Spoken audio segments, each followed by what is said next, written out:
So stop listening to those messages and those videos and those podcasts that tell you to just set boundaries with, i.e., your family, is to just cut them off. Stop listening to people that tell you that. And the reason I'm saying that is because just because you can cut someone out of your life, just because you can stop communicating with somebody or stop sharing yourself, your energy with another person, that does not equate to emotional boundaries, and it does not equate to emotional intelligence. Just because you can stop talking to somebody, just because you can separate yourself from somebody, that does not equate to emotional boundaries. It doesn't equate to boundaries in general. Because if somebody is out of your life, then you don't need the boundaries. The person is just gone. So who you creating boundaries with? So what I see in these messages is that it's all of that stuff is getting lumped into just one bucket. If I cut somebody out of my life, that means I've set boundaries. If I don't talk to somebody, then that means that I'm protecting my emotions. And let me tell you something. You don't know if you are emotionally intelligent until you have been in communication with somebody, or until you have been around someone who is displaying unhinged behavior, but you can control yourself. Now, that when I say emotional intelligence and being able to set emotional boundaries for yourself, that doesn't mean that you ignore how you feel. It doesn't mean that you pretend as though you don't feel anger. It doesn't mean that you pretend that you don't feel rage. It doesn't mean that you pretend like you don't feel even hate. Pretending, it does not have its place here at all. What I am talking about is being able to be in the company of someone who, again, is displaying unhinged behavior. They're displaying unhinged emotion, but you maintain balance within you. Now, here's a caveat that I have to throw in here. That also does not mean that you allow yourself to be mistreated. It doesn't mean that you allow yourself to be disrespected. It does not mean that you allow yourself to have your boundaries crossed on any level. No, that's not what I'm talking about. It also does not mean that you allow yourself to be abused. For damn sure not physical abuse, but also emotional abuse and verbal abuse. No, I'm not telling you to stay in community or stay in spaces where you have people that are displaying that behavior and they're projecting that onto you, okay? And it's causing you harm. That's not what I'm saying. I probably should have started off with this. I'm specifically talking about family members, okay? And this is where a lot of people find themselves in trick bags with their family members because they have told themselves, you have told yourself, oh, well, I can't address certain behaviors from this person. I can't tell this person how I really feel about what they said and what they did because this is, quote, family. And that could be any type of family relation. It could be parent. It could be sibling. It could be aunt, uncle, cousin, grandma, grandpa. It does not matter. No one is exempt. Okay? You deserve, first of all, let's talk about this. You deserve to be in spaces where you are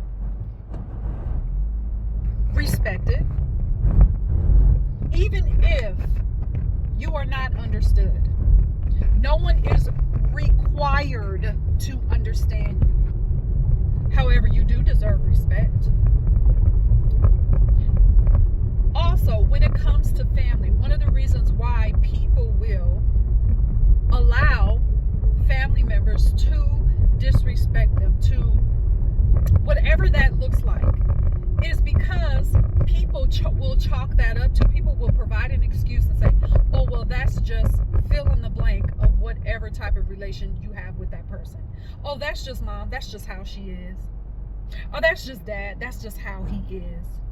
Oh, that's just brother, that's just how he is. That's just sister, that's just how she is. That's just my aunt, that's just how she is. We can go down the line.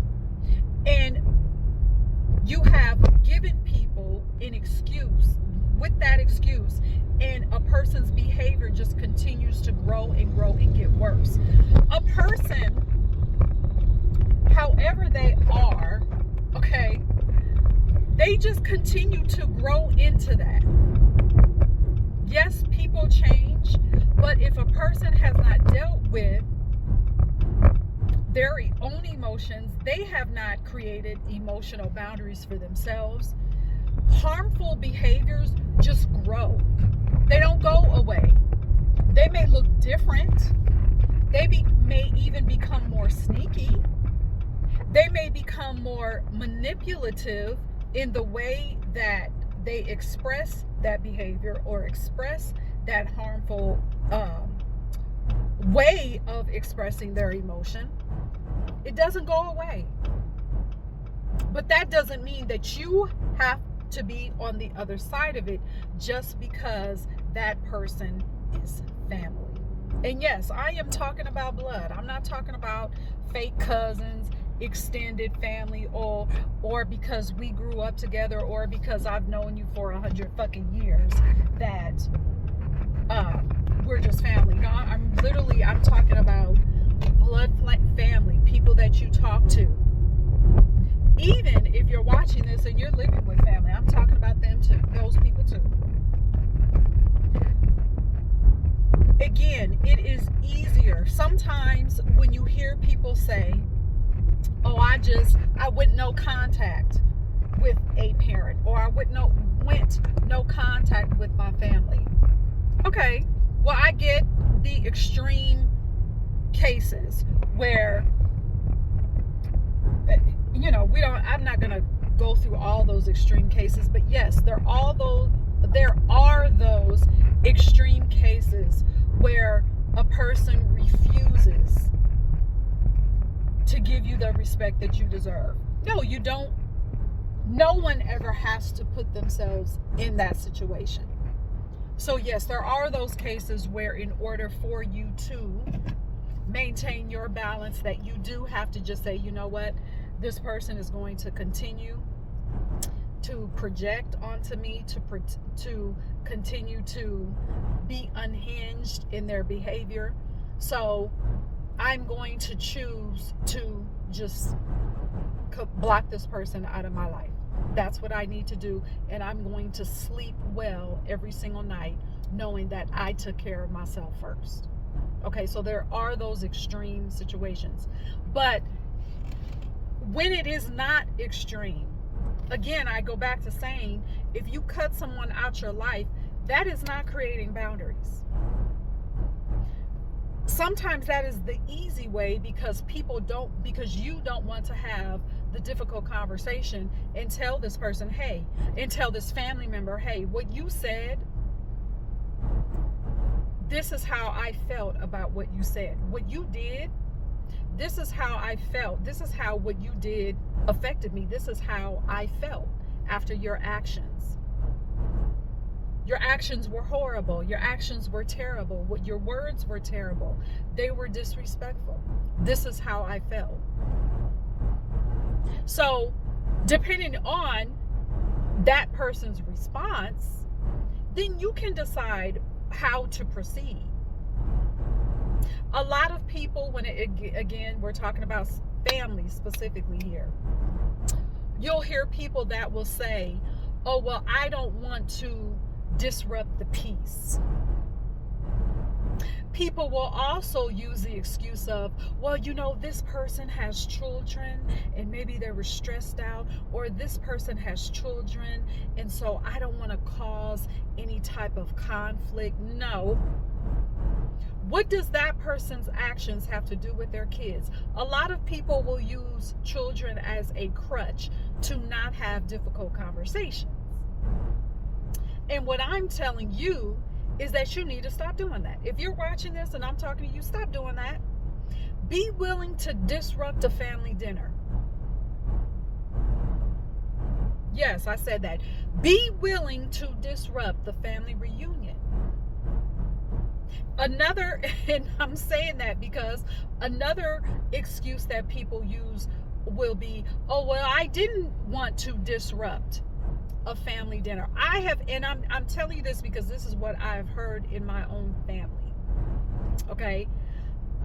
For example, I was not at this particular dinner. Okay. But someone came back, family member came back and gave me a whole gamut of a conversation that they were having with another family member. This family member was disrespectful from the north, south, east, and west. And this individual relaying this story to me said, well, I didn't want to say anything because I didn't want to disrupt dinner. Do you know how many tables would have been flipped over?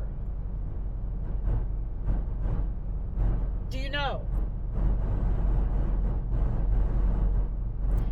Stop allowing yourself to have your boundaries crossed with family members. And here's what you have to understand. And it becomes easier for you to speak up for your emotional boundaries, for any type of boundary that you set for yourself. Remember, boundaries are for you. They're not for the other person. They are for you. It's easier for you to be able to approach family like this when you look at them as people. Family members are people. People who have issues. People who have emotions that have not been processed. These are people who have had life experiences that have not been processed. These are people who have, again, going back to emotions that haven't been processed, they haven't been processed honestly. These are people that you're looking at, people that you call your family members, that are your family members, that are blood related, that probably need therapy, that have never gone to therapy. These are people who have had disappointments in their lives that have not been processed. These are people who have experienced fear and are experiencing fear that they are not being honest about. These are people who are probably living lives that they are not completely fulfilled with, and they're not being honest with themselves about it. So we have all of these things. So when you look around, when you think about, get in the image of your mind, the last family function that you had, or the last family dinner. Think about all the things that all of those family members were bringing to the table with them, carrying weight of different things. These are people. Stop giving family members a pass just because they are family members. That is what I'm getting to in this episode of Tamu Chronicles, saying the quiet parts out loud, with no chaser, with a lot of sarcasm, much more attitude, daily, the law.